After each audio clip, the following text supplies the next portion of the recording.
Hi everyone, मेरा नाम कपिला है और आज मैं आपके लिए लेकर आई हूँ एक और वीडियो जिसमें हम बात करेंगे स्पेलिंग रूल्स की। आज की स्पेलिंग रूल का जो टॉपिक है वो है EI एंड IE। दोनों का साउंड मेजरली ई होता है और कहीं कहीं पे हम इसको एज एन ए भी पढ़ते हैं। तो हम डिस्कस करेंगे कि कहाँ पे EI आएगा, कहाँ पे IE आएगा और हम बच्चों को कैसे सिखाएं कि वो कंफ्यूज ना हो। वीडियो शुरू करने से पहले मैं आपको ये कहना चाहती हूँ कि इस रूल के बहुत सारे एक्सेप्शन होते हैं। हाउएवर, जब बच्चे क्लास 1 में होते हैं या 2 में होते हैं तो उनको इसी जो वर्ड सिखाए जाते हैं वो जनरली इसी रूल के आसपास वाले वर्ड सिखाए जाते हैं। और जैसे जैसे बच्चे बड़े हो जाते हैं, उनकी वोकैबुलरी इंप्रूव हो जाती है, तो वो अपने आप वर्ड्स में डिफरेंस करना सीख जाते हैं और वो एक्सेप्शन सीख जाते हैं। तो आइए शुरू करते हैं। एक छोटी सी पोएम होती है जो बच्चों को सिखाई जाती है before we introduce this concept to children. तो the poem goes like this: I before E except after C. मतलब हमेशा आई और ई यूज होता है, ये वाला आई और ई यूज होता है एक्सेप्ट आफ्टर सी। सिर्फ तब यूज नहीं होता जब सी के बाद लिखना होता है। फॉर एग्जाम्पल, रिसीव लिखना होता है तो रिसीव में हम REC होता है, RECEI लिखेंगे, IE नहीं लिखेंगे। और when it sounds like A as in well. अब देखिए, वेल में कौन सी साउंड है? ए साउंड है। और यहाँ पे हम क्या यूज कर रहे हैं? EI यूज कर रहे हैं। तो अगर वर्ड के बीच का साउंड ए जैसा है तो हम EI यूज करते हैं, या फिर हमें सी के बाद लिखना होता है तो हम EI यूज करते हैं। तो ये एक छोटी सी पोएम है जो बच्चों को 2-3 बार रीड करने को बोलेंगे, हम रीड करेंगे, वो हमारे बाद उसको रिपीट करेंगे, तो थोड़ा बहुत उनका कॉन्सेप्ट यहीं से क्लियर हो जाएगा। उसके बाद हम उन्हें वर्ड रीड करना सिखाएंगे और उन्हें ये भी एक्सप्लेन करते रहेंगे कि देखो यहाँ पर जो है कौन सा कॉन्सेप्ट फॉलो हो रहा है। तो आइए वर्ड रीड करते हैं। Brief, brief. देखिए यहाँ पे सी का साउंड नहीं है और ना ही यहाँ पे बीच में जो वर्ड है उसके बीच में ए का साउंड आ रहा है। तो हमने कौन सा वाला कॉन्सेप्ट यूज किया? IE वाला, आई बिफोर ई वाला। So brief, BREEF, brief. Belief, LEF, belief.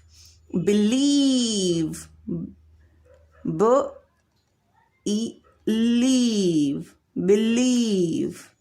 chief, देखिए eve, grief, peace, priest, shriek। जैसा कि मैं हर वीडियो में बोलती हूँ, अगर आप बच्चों को वर्ड्स इंट्रोड्यूस करा रहे हैं और आपको लगता है कि बच्चों ने ये वर्ड्स पहले नहीं सुने हैं, तो आप उनको उन वर्ड्स का मीनिंग बताते जाएंगे। ये बहुत ज़रूरी है कि बच्चों को वर्ड्स की मीनिंग पता हो, तभी वो उससे रिलेशन बना पाते हैं, रिलेट कर पाते हैं वर्ड्स को जब वो बाद में उन्हें पढ़ते हैं। अगर आपको वर्ड्स की मीनिंग नहीं पता है तो आप गूगल कर सकते हैं, और अगर आप चाहें तो बच्चों को आप उनका प्रोनाउंसिएशन भी गूगल पे सुना सकते हैं। अब EI आता है विद साउंड ए। छोटे बच्चों को आप देखेंगे तो जनरली छोटे words, 5 letter words, 6 letter words पढ़ाए जाएंगे, जैसे ब्रीफ हो गया, चीफ हो गया, ग्रीफ हो गया, पीस, प्रीस्ट, श्रीक हो गया। बड़े बड़े वर्ड्स उनको अभी इंट्रोड्यूस नहीं किए जाते। सुनने में, वोकैबुलरी इंक्रीज करने में यस इंट्रोड्यूस किए जाएंगे, बट जो बेसिक राइटिंग उनकी शुरू होगी वो मे बी सेकेंड क्लास में शुरू होगी, LKG UKG फर्स्ट में शुरू नहीं होगी।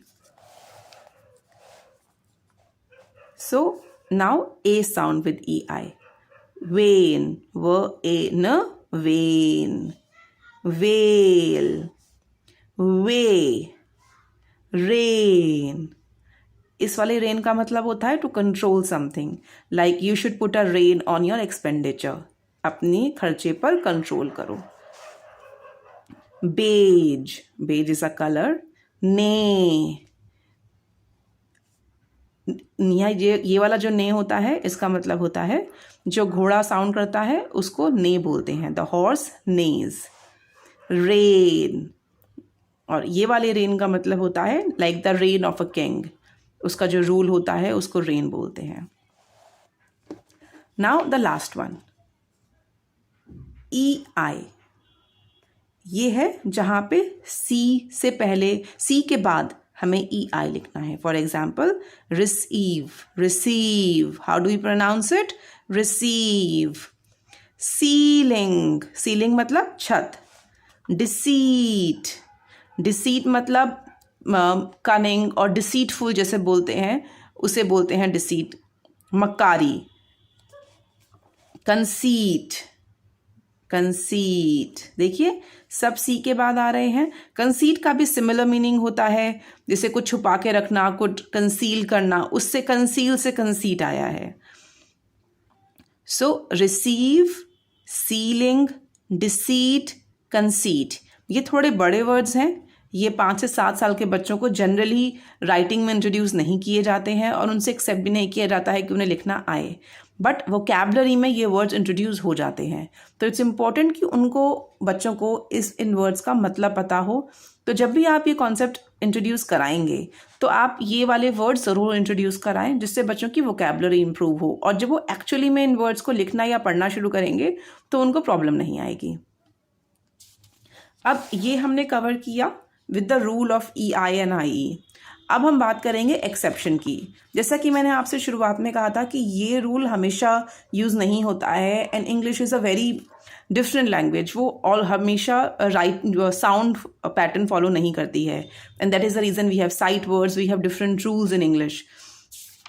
तो आपको बच्चों को बताने की ज़रूरत नहीं है एट दिस स्टेज, बिकॉज अभी वो लोग शुरू ही कर रहे हैं ये कॉन्सेप्ट समझना, रीड करना. जैसा कि मैंने कहा कि उनकी वोकैबुलरी इंक्रीज़ होगी तो उन्हें अपने आप समझ में आएगा कि इस रूल के एक्सेप्शन होते हैं.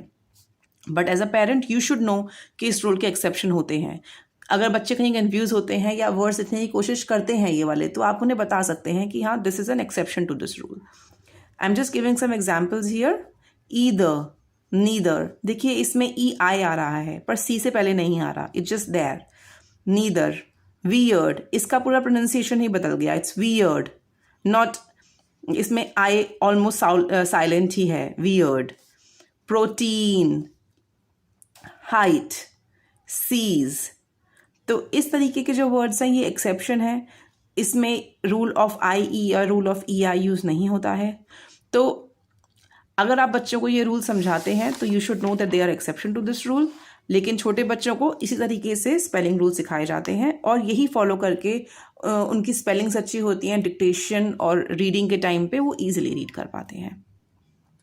आज के लिए इतना ही. अगर आपको मेरी वीडियो पसंद आ रही है तो प्लीज़ मेरे चैनल को सब्सक्राइब कीजिए, मेरी वीडियो को लाइक कीजिए. आई होप मैं आपकी हेल्प कर पा रही हूँ. Thank you for your time. You have a wonderful day.